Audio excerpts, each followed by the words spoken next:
Okay, we are back in the action here, and I'm no longer distracted. So, ladies and gentlemen, this is WCS qualifiers. This is the second qualifier, actually, for Europe. This is Season 2 of 2014.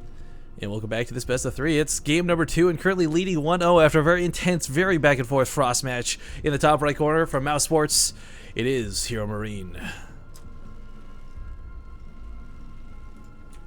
And in the top left, his opponents.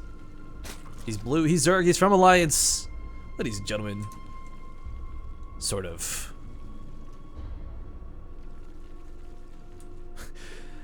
Wait, what? I got it. Okay, hang on. Sorry, I don't get donations often. So I'm gonna read this out real quick. I got a $10 donation from William Hayward. William Hayward, donate you cheap bitches. Joke. What is 29 teeth and holds back a monster answer? My zip. Wow, that is so terrible. Thank you very much. Thank you very much for that generous donation. As awkward as that was, I think it was Bonkers82. So let me just tab out and give you some Bartoofs as a thank you real quick. But anyways, focusing on the match at hand, guys, one of the, I don't know, key things about that match was just how insanely back and forth that was. For HeroMarine, he couldn't get any ground, and for SortOF, he could never give any up. And like I kept stressing in the middle of that match, guys, like SortOF always had round 2 banelings available. You really don't see a lot of players with that sort of, I hesitate to call it dedication, but more like persistence, I think is probably the better word for it. He was putting up a really good fight. He even managed to find like that little bit of edge way to get Hive Tech in there. But HeroMarine just a little too relentless on the multi-pronged attacks. We'll see if Habitation Station's a much smaller map. There's the option of a gold base. There's a lot of different dynamics to this over Frost, so I don't think we're gonna get anything close to the same game. But I gotta be honest, guys, we're probably still gonna see a good one. Game paused. Oop, somebody lagging.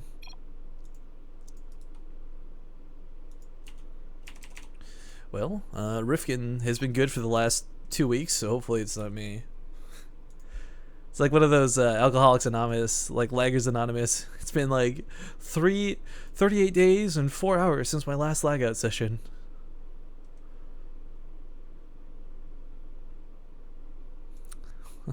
Hopefully this resolves itself soon, isn't too crazy.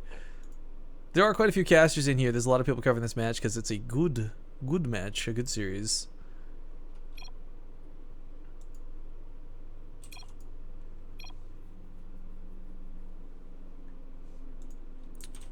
Just witch hunt this out for a moment. It's sad, but this is the way it goes. Argy's a really nice guy, but you know what? When it comes to caster, it's like a checklist. Is Emil in the game? Is Argy in the game? Like, these aren't guys who lag on the regular, but they just happen to always lag in like the worst moments.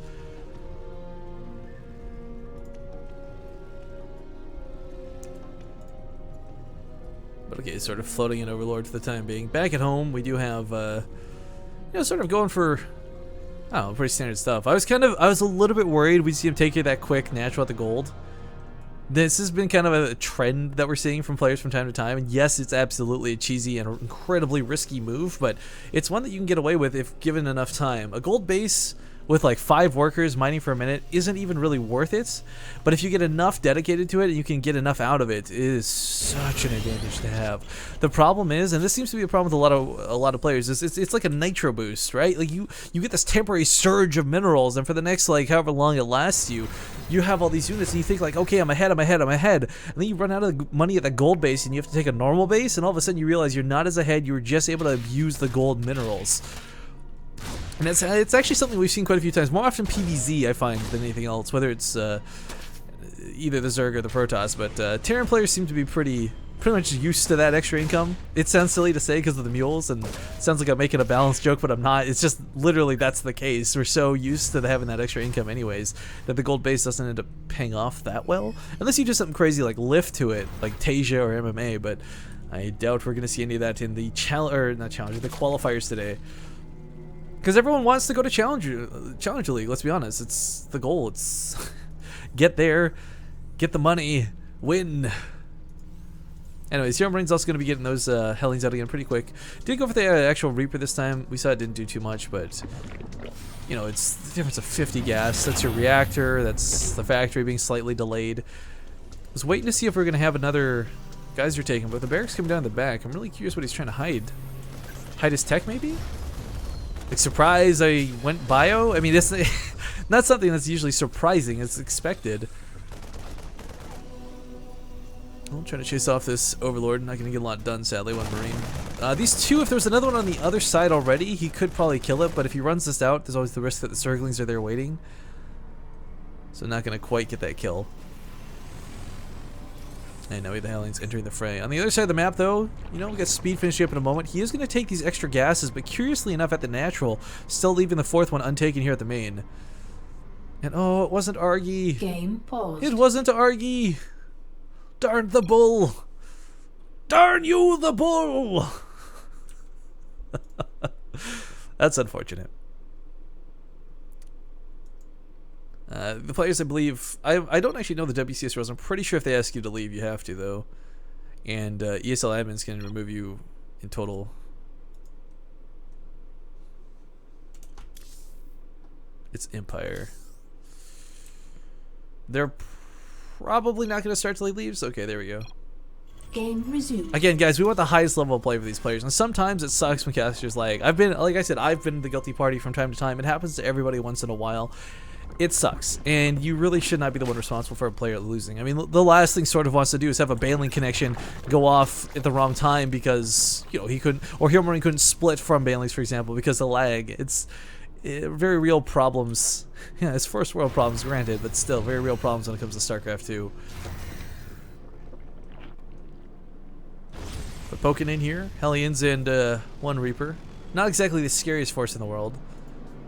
I don't think he'll burn a scan this early, but Overlords are going to be sacked to see what's going on. And again, this second barracks is a little bit curious. I think, okay, so what I think HeroMarine's going to do is go for that push again where you get like 8 Marines behind this. But unfortunately, a big part of that push is keeping the Hellions alive, which unfortunately is not really happening right now. Another one going to get surrounded upon, and these guys just going to scoot on out of there. The only other alternative I can think of is like maybe if he's expecting SortOF to have done it all in very quick, very early, just have a lot of units out to deal with it. But you know, this was put down so early. Like, why would you wouldn't guess an all in this early off of information as limited as that?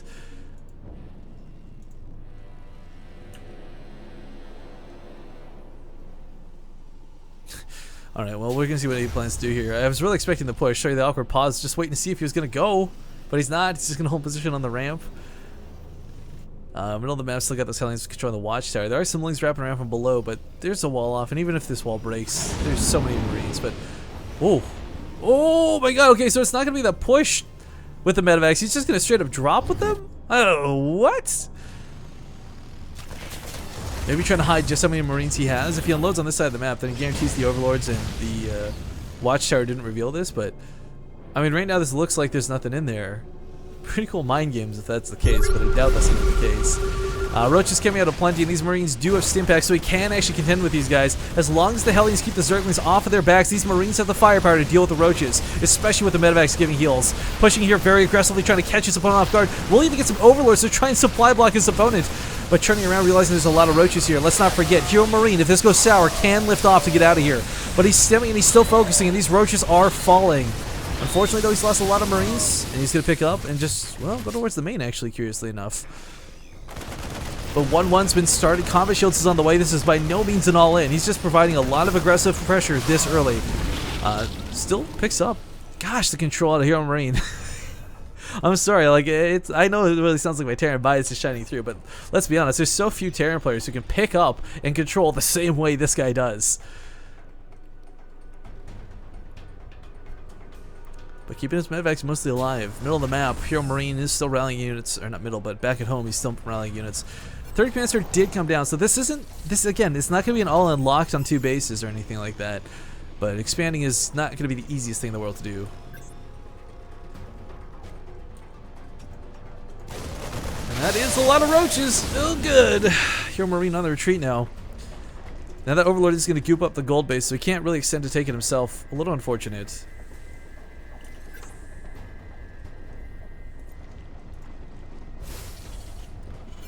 But okay, here we go. He's gonna have to deal with this. SCV's pre-pulled to deal with the bunker, but there might be too many Roaches. I think this is gonna get one shot no matter what happens here. And maybe not one shot, but that's a lot of damage to deal with. The Roaches are gonna be pushed back, realizing there's still a lot of Marines. He can't push into a choke. but he scares the heck out of HeroMarine, and that pre-pull was necessary. 1-1 is finished for SortOF, and HeroMarine doesn't have the forces to deal with this. The tank is out, but the Roach is already on top of this, going to focus fire. SCV's pulled into this, but perhaps a little bit too late. I think SortOF has got the upper hand as he gets on top of these Marines. Trying to fight for his life. HeroMarine is starting to bleed out, but he's going to clean up a decent amount of the Roaches. I don't know if the reinforcements can handle this. SCV's being healed right now, trying to hold position to keep the Roaches in place. Looks like the Marines and the reinforcements will push this back, and SortOF looked like that was going to go really in his favor. HeroMarine did lose 20 Marines or 20 SCVs while this was going on, but he did land the third. Down to 37 workers compared to the 71 of SortOF. A macro hatchery coming down right now. This is looking pretty good for SortOF still off of the reel of that attack. Roach Hydra, we've seen it break some of the best Terrans this morning. TLO abused that versus Select. He destroyed Ryung with it. It is a strategy that is not easily dealt with. And HeroMarine, we'll see if he can be the exception. I guess the one key difference is he's able to apply a little bit of pressure. He's got a small window. But Hydralisk will deal with drops pretty easily. Again, like the best way to deal with Roach Hydra is just you need a lot of units. Obviously, you want to get some tanks involved with this, and he is getting some tanks involved with this, but that was in response to the Roaches.